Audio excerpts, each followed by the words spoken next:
The views, information, and opinions expressed during the following program are solely those of the individuals involved and do not necessarily represent the views of Access Communications, its representatives, or its employees. Welcome to Planting Seeds, Philanthropy in Saskatchewan, a show where we connect you to the donors and charities making an impact across the prairies. I'm your host, Victor Roman Morrow, with the South Sask Community Foundation. I hope you enjoy the show.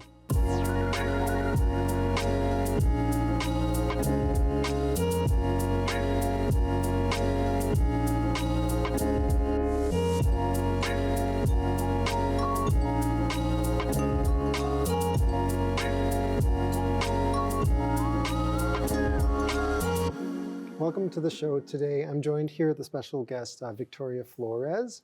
And normally I kind of just ask you to introduce yourself, but you had a really nice bio online. So I wanted to read just a snippet from it to kind of get us going. Because you're here in a lot of roles. So I think this helps sum it up a little bit. So Victoria is a city councilor here in the city of Regina, representing Ward 6. Originally from Bolivia, she moved to Canada as a teenager and has called Regina home ever since.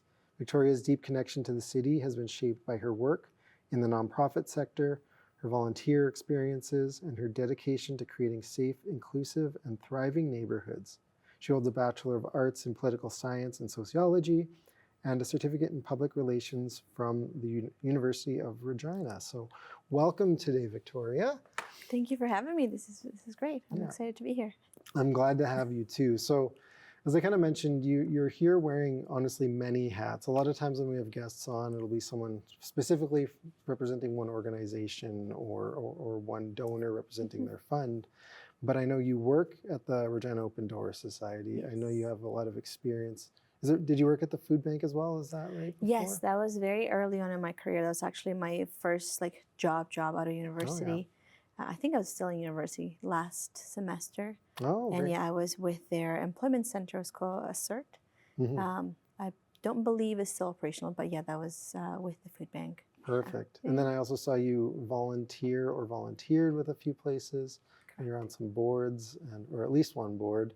Yeah. You said you used to be with the Heritage Community Association as well? Yes. Yeah, I was with the Heritage Community Association for many years. And once I became a city councilor, I had to, both for time, but also just to make sure there are no conflicts, I stepped down from there. Oh, yeah. Yeah, and I joined the ski club board briefly once. Mm-hmm. Way too late in life, I realized that we have the most amazing ski trails in the city. So they're just such a fantastic club. Yeah. That's good to know. So I guess maybe let's find a good starting point and let's back it up a bit. So you moved here from Bolivia as a teenager. What brought you here? And I'm assuming maybe your family here, or what brought you here, and how did you become to be so involved in the community? You mentioned I moved here through family, and a way to find community and to get to know people was through getting involved in different clubs, different things that were important to me. And one of the first things I joined was a club called ACT, back when I was at Campbell Collegiate. And it stands for Anti-Racist Cross-Cultural Team Development. And it basically was a way to we would get training to basically give workshops in schools to talk about things like racism and bullying and things like that. So that was one of the very first things I joined. And through that, I met a lot of incredible people that connected me with other people that were involved in things that were important to me.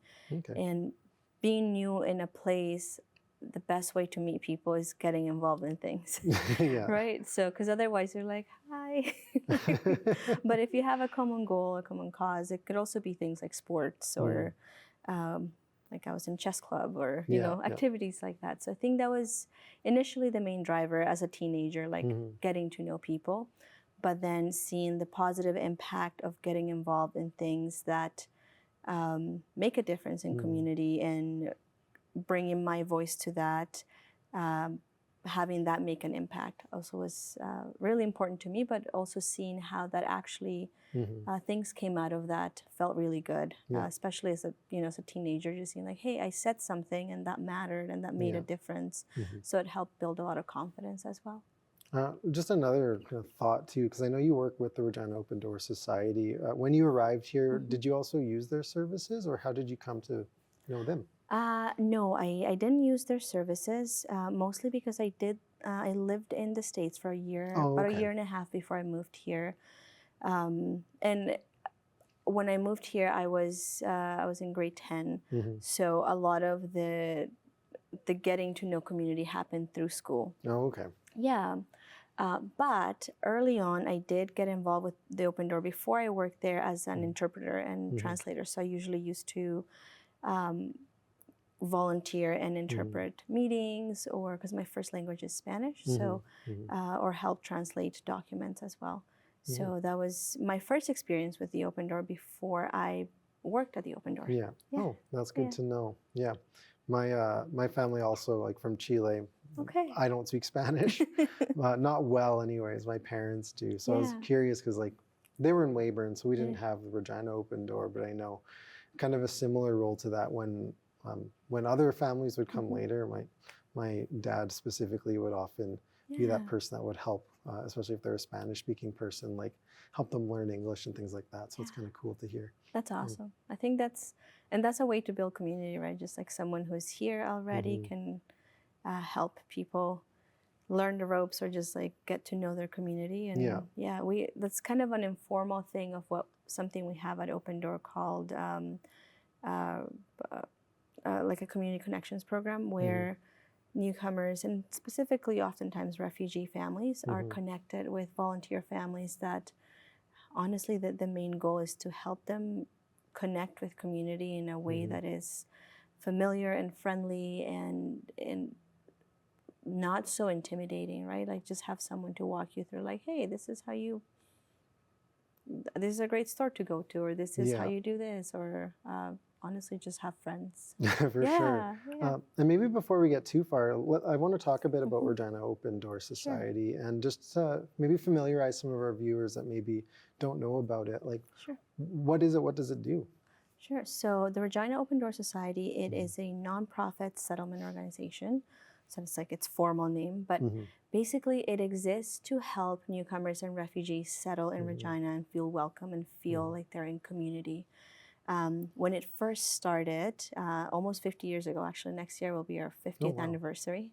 Um, it was a group of volunteers that got together to help refugees settle through initially, finding housing Hmm. and all of the things that oftentimes people don't think about when you're brand new to a place, and Hmm. especially when you come in as a refugee. Is there are many other aspects as well, because people who moved anywhere in the world as a refugee, they don't choose to move; Hmm. they're forced to move somewhere. Hmm. So, in order for them to be able to have a comfortable and welcoming space. Services like the Regina Open Door and any other settlement agencies are key to make that happen. Hmm. But outside of those services, we also work with newcomers with different like immigration status Hmm. and offer services like employment services, language services. We have staff that are settlement workers in schools. So they work with the different school divisions and their staff like within the schools to help support new students and their parents and the teachers.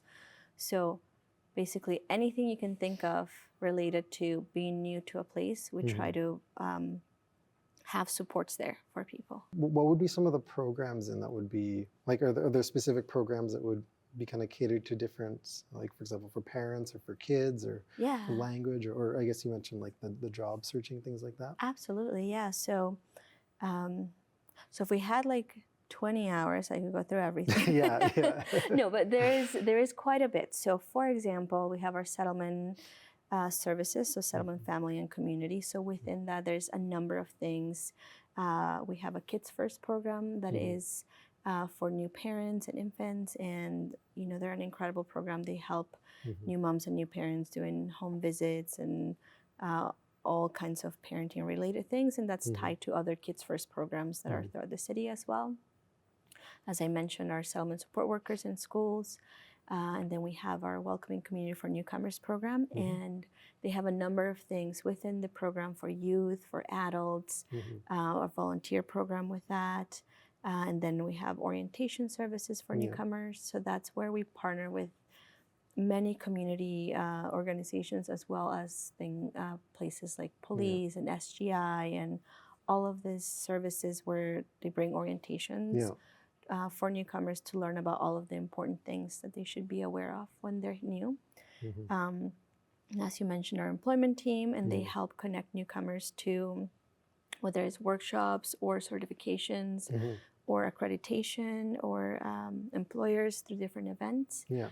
And of course, our language services team, Mhm. which is, we actually have one of the largest literacy programs in the city, Mhm. and I believe in the province as well. And Mhm. they're an incredible, like our language services team is the level of skill that we have through our Mhm. instructors and our management. It's incredible. I'm always in awe of Mhm. how much they bring and all the expertise they have. Mhm. But yeah, so we have language classes that are from like beginner to and up in different levels. Mhm. So as I said, anything that you can Yeah. think of when you're brand new, kind of one-stop Yeah. shop, come by and we'll find a way to support you. Here's another challenging question Yeah. to answer. With all of that is, how would you explain to people like the impact that that has on a family and individual's ability to kind of succeed and become, a thriving community member? Sure.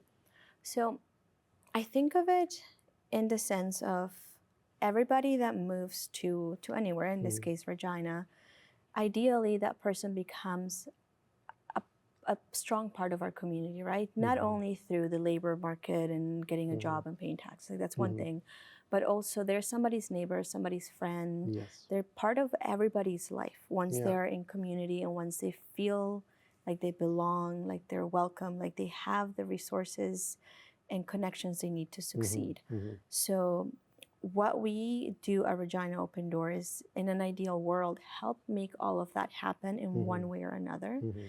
And everybody needs a different level of support. Mhm. Some people may just honestly need a connection to, I don't know, an employer, or Yeah. like, oh, I just need to know how to apply this. And then they're good. They have their own community, they have family and friends, and they're off to, a great start that way. Whereas other people may need a lot more support, especially in the case of like recently arrived refugees, right? That, as I said, because they didn't choose to move here, Yeah. they probably, in many cases, may not have friends or family or connections here. Yeah. So having someone help them navigate all of the things they need to do when you're new makes a big difference in their ability to feel welcome and at ease and reduce all of that stress.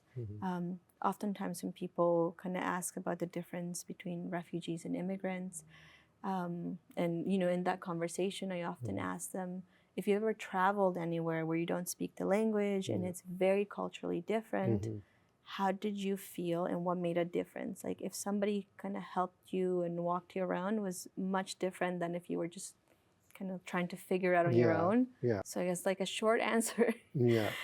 to that would be, I think the difference it makes for a lot of people is it's creating that welcoming community, not only for those who access our services, but for people who want to give back and also want to connect with other people that otherwise they may not have in their regular day to day. Yeah. Yeah. Yeah. I can tell a personal story that I think ties that all Absolutely, together yeah, too. I'd love to 'Cause, hear like, that. I'm me and my brother are the only two in my immediate family that aren't refugees. Like my oldest brother and sister were born in Chile, and then my dad back in the mid 70s Yeah. had to flee the country. So then my mom and brother and sister came right after. And I remember talking to my dad about like coming to Regina, and it very much was that, like, they were doing everything they could to not leave. Yeah. It hit a point where it was dangerous. Well, he was at a point where it was pretty much, if you want to survive, you need to leave, and he had to go through the refugee process. And I remember him telling me about how he landed in the Regina airport. And at the time back then, he said it was like half the size of what it is now. Yeah. And if you've been to Chile, like Santiago right now, I think there's over 7 million people in that city. Like it is. So he went from like, he went from a place that was very big to a place that in comparison was really small. Yeah. He landed with a bag with just the clothes that he could have on him. He had pretty much no money. He pretty much his entire life was left behind, assuming he would never see it again, in a place where he doesn't know the language, he doesn't know what he's supposed to do next. And it really was like the support of services like that and people helping like that, that helped them, like, you know, help my family get off their feet. And what that means is like, and then that means my parents both got, you know, they were able to shift into getting roles because their education didn't count back then for what they were doing. So they were both able to kind of get educated in things here and get jobs, kind of work their way up, set up to be stable so that me and my siblings could also grow up and be stable. And suddenly now you've got like multiple families out of that, of people who are very connected to the community in a really meaningful way. And like my parents never forgot that. You know, they settled in Weyburn, Saskatchewan. When the time came that they could potentially, like when they were retiring, they're like, maybe we'll move back to Chile. They ultimately decided to stay. And that says something too. And like they spent their retirement together just doing volunteer work and helping people in many of the same ways that they were helped when they first arrived. And I think that's something that you often see with people, that if people receive help, often you want to give that back when you can as well. Absolutely. And I see that so often through a lot of the volunteers we get and similar stories, right? And it's like, oh, when my mom came here or my parents came here, and now whether it's, as you said, like your parents, people that volunteer, or their kids who either, you know, become homework help tutors or volunteers, not just through Open Door, but in many other ways, right? Kind of just that sense of community building through lifting each other up, I think is so important, because there's that capital, right? You can give money, right? But not all of us have a lot of money to give. But the time and the care and knowledge that we can give through different ways makes such a huge difference, I think. And even just the positive energy that comes out of that, just feeling like you belong to a community where you are cared by everybody, right? And I think that's so important, and I value that so much. And that's the experience I've had in being involved in so many ways, just seeing that replicate in different ways, different through different organizations, is just so incredible to me. One thing that I really like, and I think it's a good segue, is you talked a lot about, you know, and we talk about, you know, donors and philanthropy and kind of, often when you think about it, it's like it's about giving money to an organization so that organization can help. But you just mentioned, like, not everybody has money, but you don't need money to make a difference.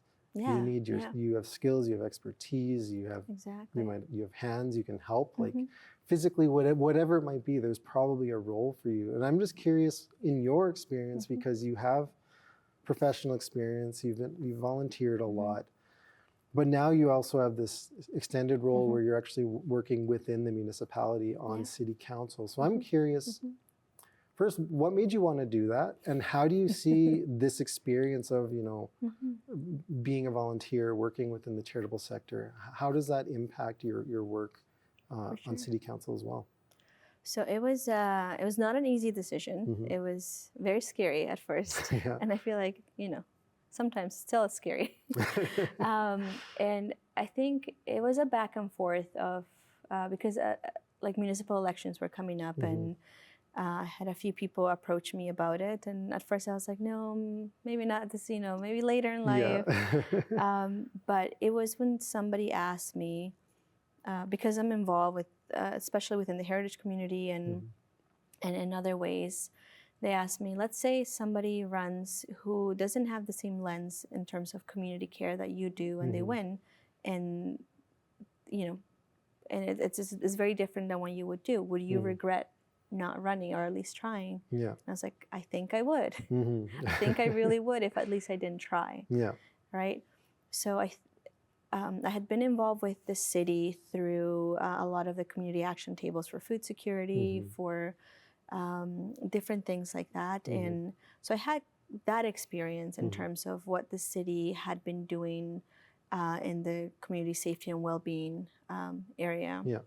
So it felt that, okay, I have a lot of experience, but also have the input from all of these places that I'm involved in that I think could make a big difference when we're making decisions as a municipal government, especially in the traditional things that people, thinking about just like, oh, it's just the roads or it's just the parks and infrastructure. Those are very important things that we need to do a lot of work in. But I believe that to build community is also important to think about all of the other ways in which people not only need to be supported, but how we can amplify the skill set and the way in which people are involved in community. Yeah. And because I come from that world, I felt like this is something I could bring to the table and something that could add to how we speak about community and how we support community through this perspective. So, and so far it has been really great. One of the first motions I was able to put forward was, utilizing underutilized city space to support community groups that are already doing incredible work. And that was through a food security program. And it was great to see that, like, hey, there was a lot of support for it. And it went through, and, the community groups are working with the city to make that happen now. But it was kind of cool, like, hey, we brought this forward and it's done. Well, Woo. and to add a little context from my lens of that too, we've had like Lynn from Food for Learning on. We talk a lot with we've had John from the food bank, places like that. Those are conversations our foundations often having, and we always hear like that need for more shared spaces and affordable spaces, especially as people are struggling with their current infrastructures and things. So to hear like this bill, let me know if I'm misrepresenting it, but it's essentially using a building that the city was already paying for, but using it so that people can actually make use of it while the city is still already paying for it. Would that be essentially right? Essentially. There were a few things that, that needed to be done to make sure it's good for that use, but outside of that, yes. So it was empty, and it had a kitchen and it had storage, and it was the space where the Heritage Community Association used to be before they moved into the Mitakoye Oasis Center, which is the new Heritage Community Center. So the group was quite familiar with it. It was not being used, but we still have to pay to heat it and all of that. So why not? Yeah, exactly. Right? And then again, I think that's part of the having those connections with community and being able to get that input, right? Because it's not something that I came up by myself. I'm like, oh, I think you should. It was more like having those conversations where that need was expressed, like, hey, we need space. A lot of these are grassroots organizations that honestly do an incredible amount of work with for very nothing. little. And it is, in a way, it's, because we talked about money and giving that way, or like investments and paying for things. But I think oftentimes the labor, the time, and the expertise of volunteers and grassroots organizations are undervalued and not just like, people don't realize how much of that happens that really sustains and fills so many gaps that we have that could ideally be filled by better policy or in ways that it doesn't have to take the will of volunteers to fill that, right? But if there's anything I can do to support that, I mean, let me know. It's like I want to do that. So things like that, it's so important.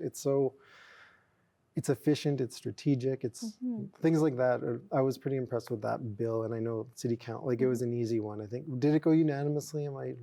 It did, right? yeah. So, everyone that was there to vote voted in favor, and clearly not a controversial thing, but also a very impactful thing, right? And what I really, one thing I want to highlight, and to be honest, we'll probably do a whole episode on this at some point, but back in March, I know yourself and the mayor and a few of the councillors were involved with our foundation held, I think we called it the nonprofit municipal roundtable, essentially just bringing kind of the charitable sector in with the city to talk about, how can we do things better? And even hearing like that motion, for example, there's a lot of talk in there of like the need for more space, more like more physical space, more storage, things like that are things that places are lacking. So kind of an easy win, I guess, to even like look at pieces like that. And I know our foundation and the city hopefully will be, working a little bit closer on that as we go forward and finding even more ways to be Absolutely. even more smart with what we already have. Yeah. We're going to kind of wind down here a little bit. So I'm just, first off, I want to thank you for coming on. Yeah. You're right. We talked about before, we could have talked for 2 hours. We could. We might have to have you back on next year and talk for another half hour. For sure. I'd love to. But in the meantime, kind of, I guess 2 things, like how would you tell people to get involved with the charitable sector? Like what would be the first step to take? And then also just when it comes to like Open Door, anything that you have, is there anything you'd want to highlight just as we leave? Sure. In terms of getting involved, I think it all starts with what is something that matters to you, right? Because that's the best way to do it. I think if you get involved for the sake of like trying to find something, you're not as passionate, right? Whether it is a sport or a club that your kids are a part of. Maybe you want to be part of their board, right? There's that thing. But there's also, maybe they're really passionate about food security or about climate action or about, sports, things like that. Starting that way, and it's like, what is something that you are genuinely passionate about and want to give your time, and that's a great place to start to connect with, whether it's an organization, a grassroots group, or a board, things like that. And that way, it allows you and whatever organization to kind of have like, you have something to give and they have this need. And boards oftentimes is like they're looking for people with different types of expertise. And that's super helpful because volunteer boards, right? Like they run on volunteers that have the time and the expertise to give in different ways. But in other ways, like for example, Open Door, we have our translation and interpretation program, and we use a ton of volunteer interpreters. And that's a great way for people to get involved in something that uses their skill set and a bit of their time, and just countless ways. I would say find something you're passionate about and find something that matches that passion. And honestly, I know you're giving time and expertise, but every time that I've been involved in something that I'm passionate about, I feel like I've gained so much more from that. Absolutely. Not just from that fulfillment of like, wow, I really made a difference, but also I met incredible people. You build a great network. And if anything, you have a really great reference if you need it on a resume. Yeah, absolutely. But honestly, the biggest part is just the community that you build through that. And oftentimes you meet people that are aligned with your values, that align with the things that you care about. And that is so meaningful, I think, as a person, just for your own mental, emotional, and spiritual well-being, right? Absolutely. And then in terms of your question to what's happening at Open Door, lots in the summer. It's a very busy time, but June 20th is World Refugee Day. So every year we do something to commemorate that, and this year we'll be doing something at the park. We're still working out all the final details, but yes, we'll be commemorating World Refugee Day. And at that time, we also give out our refugee newcomer bursaries, which is really great to see, because it's just all the students that are excellent students, and we get to give them a bursary. And so that'll be happening the week of June 20th. Perfect. Awesome. Well, thanks a lot for joining us today, Victoria. It's been great to have you on. Thanks so much for having me. Thanks for tuning in today. If you'd like to learn more about how you can make an impact in your own community, visit the South Sask Community Foundation online at yourlegacyforever.ca.